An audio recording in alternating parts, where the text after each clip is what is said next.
Baik, bismillahirrahmanirrahim. Kita kali ini akan bicara tentang mengenal lembaga non-profit. Karena kalau kita bicara tentang kelembagaan lokal itu selalu lembaga yang sifatnya memerlukan support sosial, donasi, ya kan? Dan biasanya lembaga-lembaga lokal itu mereka nggak ngambil untung, kalaupun misalnya ada keuntungan, biasanya pasti kembalinya untuk operasional dari lembaga itu. Makanya ini kalau kita bicara tentang kelembagaan lokal, tentu kita perlu mengenal dong apa sih lembaga non-profit itu. Nah, mana kok nggak jalan slide-nya. Nah, jadi kalau misalnya diurut ya, sebetulnya tahap pertumbuhan organisasi non-profit itu sederhana sebetulnya. Karena rata-rata organisasi non-profit itu sasarannya di sosial kemasyarakatan dan biasanya menyasar entah itu yang menyasar problematika sosial, entah itu berbasis edukasi sosial atau edukasi komunitas, pendidikan dan sebagainya.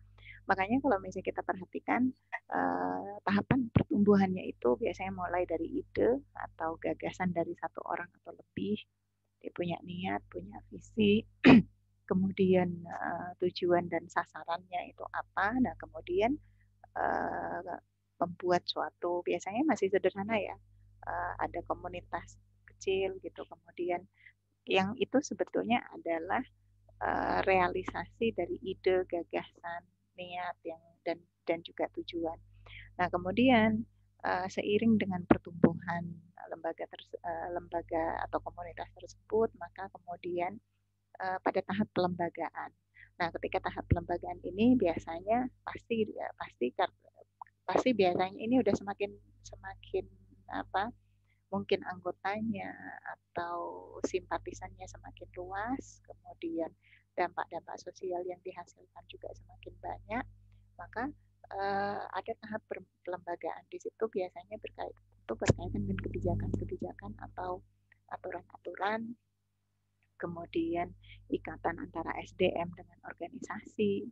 Nah, kemudian misalnya kemudian organisasi non-profit atau lembaga non-profit itu semakin dinamis dan juga semakin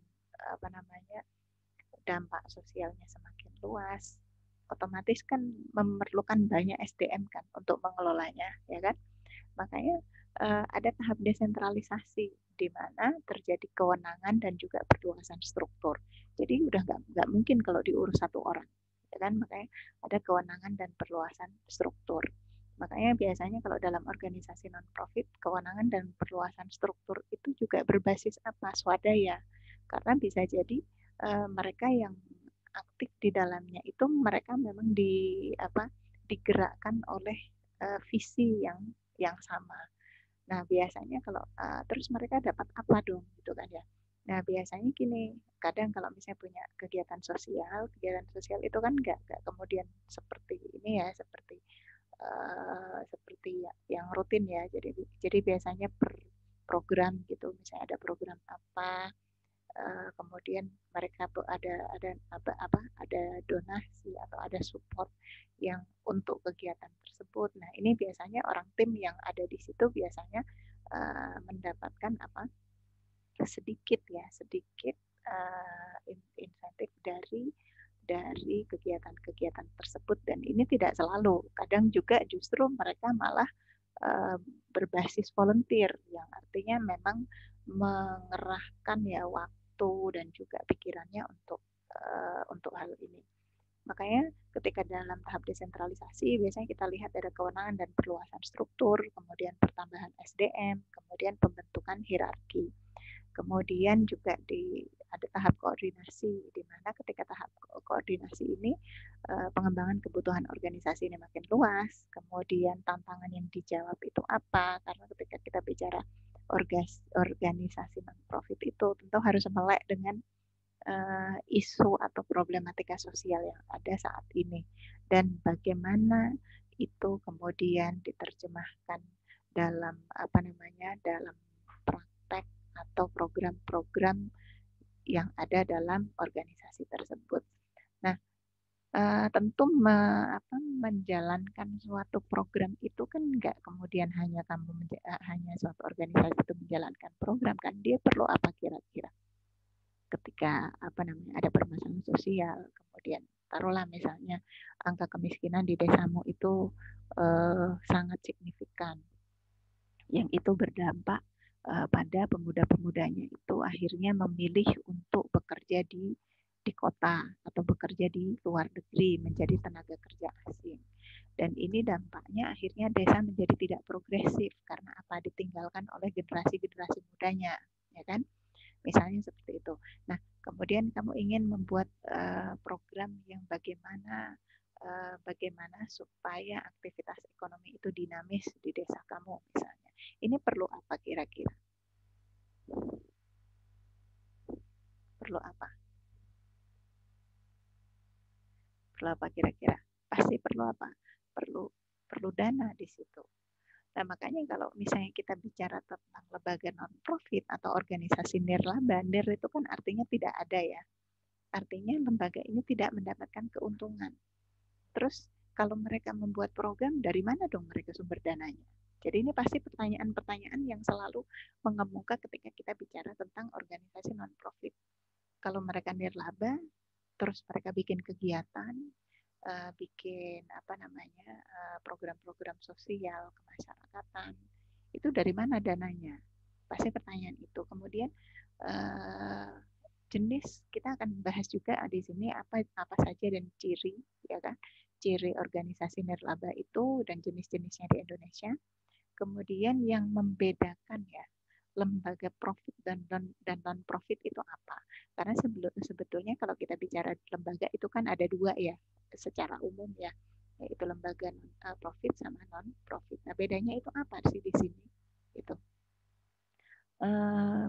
Maka selanjutnya kita tadi kalau misalnya jadi lembaga secara umum di Indonesia itu ada dua ya jenisnya, yang profit sama non profit. Nah, kalau kita mungkin kalau misalnya kita kita bicara tentang lembaga profit, pasti yang ada di benak kita itu apa? Perusahaan yang dia bergerak dalam beragam bidang, baik itu mungkin manufacture atau jasa dan macam-macam lah, atau korporasi kan. Nah, biasanya jenis organisasi profit itu fokusnya mereka pada generating profit, atau mereka berfokus pada keuntungan atau laba itu sebagai tujuan utamanya. Makanya badan ini disebut sebagai lembaga profit oriented yang orientasinya itu adalah laba. Tapi kalau kemudian kita bicara tentang lembaga non-profit, ini juga kita kenal dengan organisasi nirlaba. Biasanya lembaga-lembaga ini tidak mencari keuntungan, karena rata-rata tujuan utama dari organisasi ini didefinisikan dalam hal-hal sosial, politik, budaya, pendidikan, dan tujuan non-profit lainnya. Makanya kalau misalnya kita bicara tentang sosial, bagaimana kamu mencari keuntungan? Kan sulit kan? Bagaimana kamu mengkalkulasi keuntungan dari isu-isu sosial, politik, dan budaya? Ini nantinya malah justru menjauhkan lembaga non-profit itu dari visi utamanya gitu. Makanya kalau misalnya kita bicara tentang lembaga non-profit, selalu tujuan utama dari lembaga ini selalu berkaitan dengan hal sosial, politik, budaya, pendidikan, dan tujuan lainnya. Nah, kemudian sekarang perbedaannya apa sih sebetulnya lembaga profit dan non-profit itu? Kalau misalnya dalam hal kepemilikan, kalau pasti kamu bisa bayangin ya, kalau misalnya perusahaan itu kan ada pemiliknya, pasti ya. Biasanya pemiliknya itu yang mendirikan lembaga itu. Terus kemudian pemilik ini atau pemilik korporasi ini jelas mendapatkan untung dari usahanya. Jadi usahanya mungkin di bidang macam-macam misalnya. Terus kemudian organisasi profit ini biasanya sumber pendanaannya juga jelas karena memang orientasinya untuk mencari keuntungan. Ya kan? Dia akan mungkin misalnya perusahaan atau korporasi dia akan punya jenis usaha yang beragam, yang memang karena apa? Karena sasarannya, tujuannya itu adalah keuntungan. Kemudian pertanggungjawaban organisasi laba itu juga jelas, siapa yang menjadi dewan. Karena apa? Dewan komisarisnya itu jelas. Kemudian kemudian Dewan Komisaris ini biasanya pun juga yang punya lembaga itu, yang punya lembaga profit itu. Nah, Dewan Komisaris ini kemudian memilih seorang direktur pelaksana yang semuanya ini biasanya digaji gitu. Nah, sementara kalau misalnya kita bandingkan dengan lembaga non-profit itu nggak jelas siapa pemiliknya. Kayak organisasi nirlaba, jadi tidak jelas pemilik organisasi nirlaba itu siapa, apakah itu anggotanya, atau kliennya, atau donatur. Karena baik anggota, klien, atau donatur itu mempengaruhi warna dari lembaga non-profit itu. Ya, jadi makanya kalau kita lihat, kita bicara tentang lembaga non-profit itu dinamikanya sangat dinamis sekali. Dan baik itu anggota, klien, atau donatur itu memberikan warna tersendiri dari lembaga tersebut. Kemudian pendanaan, ini juga membutuhkan sumber pendanaan, dan pendanaan itu juga kerap nggak jelas yang artinya bukan dari satu pintu ya kan, tapi ada beberapa banyak pintu. Kemudian nanti kita akan singgung itu. Kemudian pertanggungjawaban organisasi nirlaba ini juga tidak mudah. Soalnya apa? Karena anggota Dewan Komisaris itu bukan pemilik lembaga tersebut. Jadi dia hanya pendiri saja. Mungkin kalau misalnya di lembaga non-profit yang ada itu pendiri, tapi nggak ada Dewan Komisaris itu nggak ada. Tapi hanya pendiri saja di situ. Jadi ini bedanya dengan lembaga non-profit dan non-profit. Dan artinya apa? Kita misalnya dari sudut pandang kepemilikan itu jelas arahnya beda dengan lembaga non-profit. Nah, kemudian apa sih ciri-cirinya lembaga non-profit itu? Tadi kita singgung, tidak adanya kepemilikan seperti organisasi bisnis atau korporasi, kemudian menghasilkan suatu barang atau jasa, tapi bagaimana barang atau jasa yang dihasilkan oleh lembaga non-profit ini tujuannya tidak untuk mendapatkan keuntungan. Maka jumlahnya pun juga biasanya tidak pernah dibagikan. Jadi misalnya ada keuntungan pun biasanya tidak pernah dibagikan kepada para pendiri atau pemilik organisasi tersebut, ya kan? Karena apa? Biasanya keuntungan itu kemudian diputar kembali untuk tata kelola dari lembaga non-profit itu sendiri, ya. Itu biasanya seperti itu. Jadi kalaupun mungkin kamu pernah lihat misalnya ada lembaga sosial ya kan, tapi dia misalnya membuat kerajinan atau membuat sablon atau apa misalnya ya kan. Untuk apa sebetulnya? Itu adalah bentuk dari kemandirian, mencoba. Jadi artinya lembaga itu mencoba untuk mandiri supaya apa? Bagaimana operasional dari lembaga itu setidaknya punya pemasukan mungkin nggak banyak ya kan dari hasil-hasil usaha tersebut. Tetapi lagi-lagi hasil usaha itu orientasinya bukan profit, tapi sebetulnya kembali untuk operasional dari lembaga tersebut. Makanya jangan heran kalau misalnya terlihatnya seperti mendapatkan untung, tetapi bagaimana pendiri atau pemilik organisasi itu sendiri tidak memiliki keuntungan tersebut. Ini lembaga non-profit. Kemudian sumber daya atau dana yang didapat itu berasal dari para penyumbang yang tidak punya keinginan bahwa apa yang dia sumbangkan itu mendapatkan untung. Artinya ini ya. Jadi dia sudah biasanya penyumbang ini mereka menyumbang dalam bentuk hibah yang mereka nggak mengharapkan apa yang dia hibahkan itu kemudian mendatangkan keuntungan. Ini biasanya beberapa ciri-ciri lembaga non-profit yang bisa kita pahami ya. Kemudian jenis-jenis lembaga non-profit, kalau misalnya dalam buku Strategic Marketing for Non-Profit Organization, ada 4 jenis lembaga non-profit itu. Ada yang bentuknya organisasi nirlaba donasi, mungkin yang dekat dengan kita itu mungkin adalah Zisno misalnya, ini kan basis donasi ya. Artinya bagaimana organisasi ini mengandalkan pendapatannya dari donasi. Kemudian ada organisasi nirlaba komersial. Nah, lembaga ini biasanya pendapatannya berasal dari anggota, berupa iuran anggota atau sewa dari pemakaian aset dari organisasi tersebut. ada juga bentuknya ada juga misalnya jenisnya organisasi nirlaba mutual. Organisasi nirlaba mutual ini lembaga yang dikelola oleh para anggotanya yang notabene adalah pemakai jasa dari lembaga itu sendiri. Jadi bagaimana anggota-anggotanya ini dia menggunakan jasa dari lembaga tersebut. Kemudian ada jenis lain organisasi nirlaba entrepreneurial. Nah, organisasi lembaga ini dikelola oleh para profesional yang memang khusus diberi gaji untuk mengelolanya. Makanya ada istilah social entrepreneur. Jadi bagaimana bagaimana itu adalah salah satu bentuk bagaimana organisasi nirlaba ini dikelola secara profesional dan orang-orang yang tergabung di dalamnya itu diberi gaji khusus untuk mengelolanya.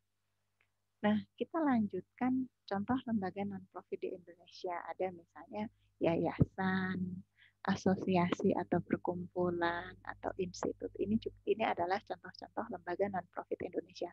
Nah, kemudian saya harapkan nanti setelah ini saya karena saya nggak akan bicara ini secara detail ya, karena ini juga nanti berkaitan dengan aturan ya yang berlaku baik itu pada yayasan, asosiasi dan perkumpulan, maka saya minta kamu untuk mempelajari bagaimana sih yayasan itu, apa bedanya 3 hal ini ya. Makanya kalau misalnya bisa kita rangkumkan di sini jadi 3 hal itu, jadi ini beberapa tabel contoh. Jadi kalau misalnya yayasan itu biasanya karakteristiknya dia harus memiliki badan hukum dasar. Makanya harus ada akte notaris di situ. Kemudian diakui sebagai entitas independen.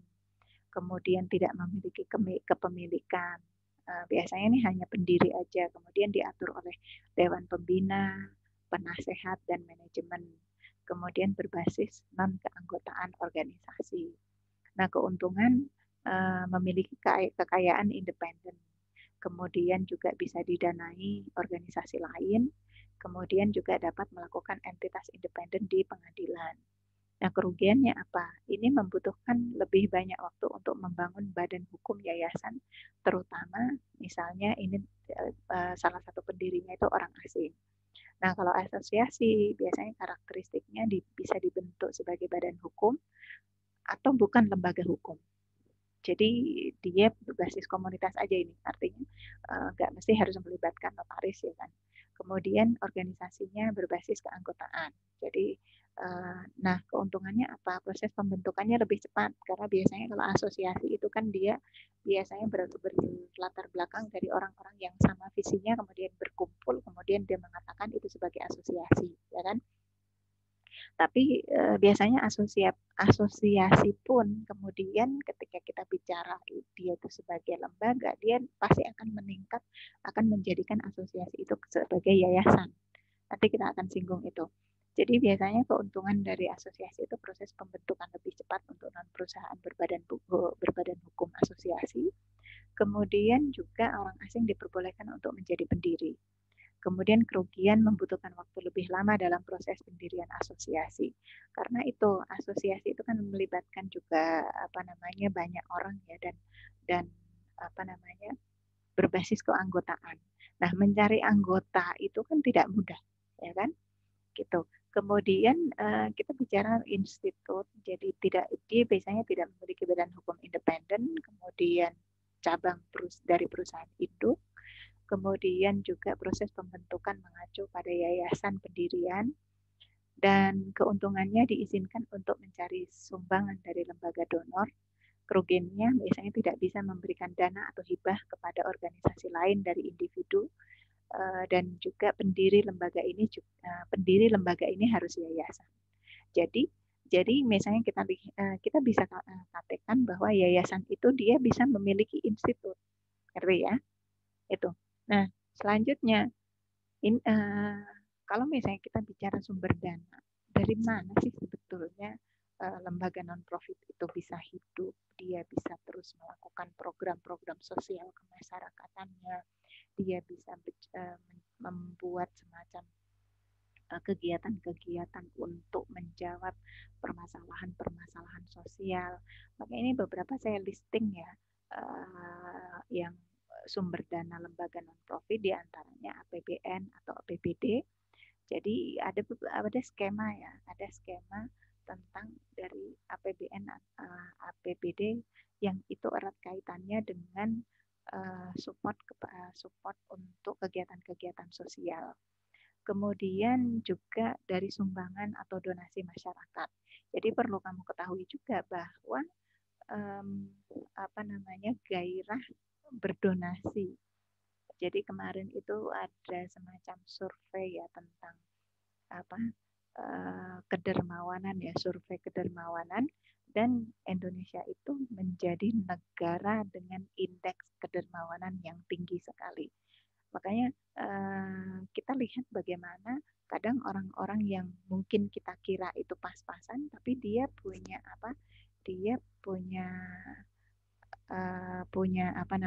punya keinginan untuk berdonasinya itu tinggi. Kemudian lembaga donor lokal.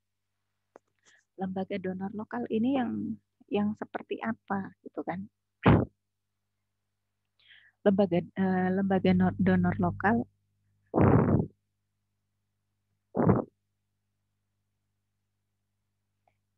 dari lembaga donor lokal, kemudian lembaga donor internasional. Lembaga donor internasional ini misalnya adalah lembaga-lembaga seperti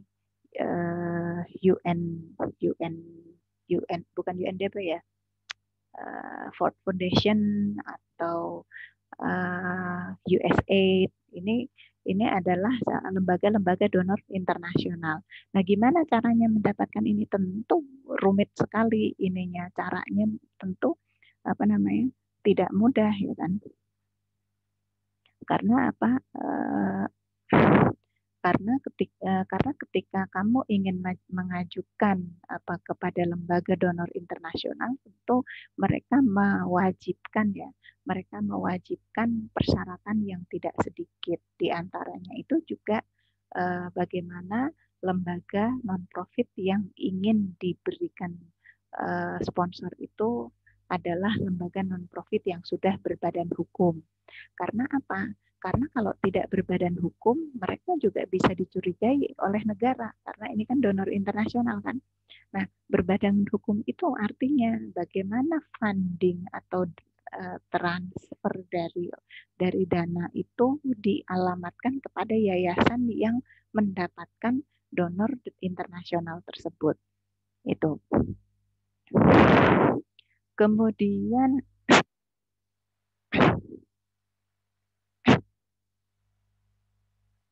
Kemudian lembaga pembangunan internasional.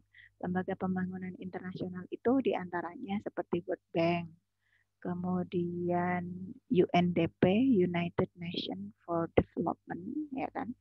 Kemudian apalagi ya, UNHCR, ya kan. Kemudian banyak ya dari lembaga-lembaga pembangunan internasional itu. Kemudian juga dari non-governmental organization atau NGO internasional. Ini juga kadang biasanya suka ada grant-grant gitu, tapi biasanya kalau lembaga-lembaga donor seperti NGO internasional itu, dia selain bekerja sama dengan organisasi-organisasi non-profit di Indonesia, dia juga memberi dukungan ya, melakukan kerjasama melalui kementerian dan juga kelembagaan. Jadi biasanya kalau NGO internasional ini bergerak di bidang isu ya, bergerak di isu yang beragam seperti misalnya isu lingkungan, promosi kebebasan, toleransi, kemudian kesehatan, pendidikan, dan pemberdayaan masyarakat, dan juga tema-tema yang lain. Kemudian juga dari sumber dana lain itu adalah dari pemerintah luar negeri. Jadi pemerintah luar negeri ini artinya siapa? Yaitu dari pemerintah luar negeri, artinya bantuan pendanaan ataupun kerjasama program, misalnya dari USAID. USAID itu dari United, jadi biasanya program-program kayak USAID atau Australian Aid, ya kan? Dan lembaga-lembaga serupa milik pemerintah negara lain. Kemudian pemerintah luar negeri, kemudian dari perusahaan atau korporasi. Nah, ini terakhir sumber pendanaan ini dapat diakses untuk membiayai program-program organisasi nirlaba, sekaligus juga menjamin keberlanjutan adalah akses dari perusahaan atau korporasi. Nah, biasanya ini diakses dari mana? Dari dana CSR, dari korporat filantropi, berupa hibah dana yang juga berupa kerjasama yang melibatkan sebuah organisasi non-profit sebagai pelaksana program yang mengimplementasikan program tersebut. Jadi ini sebetulnya beberapa sumber dana dari lembaga non-profit itu. Nah, kemudian maka dari sini kalau misalnya kita lihat bagaimana dinamika organisasi nirlaba itu, kita bisa, kalau misalnya kita lihat ya arah dan bagaimana di organisasi nirlaba itu hidup, kita bisa memetakan kemana dan juga kemana arah dan juga tujuan dari kelembagaan lokal itu bergerak. Makanya biasanya misalnya lembaga itu selalu dia mempunyai visi yang sangat umum dan abstrak. Supaya apa? Ketika bicara tentang tentang karena kaitannya dengan ini sebetulnya ya, kaitannya dengan supporting dana operasional dari lembaga tersebut.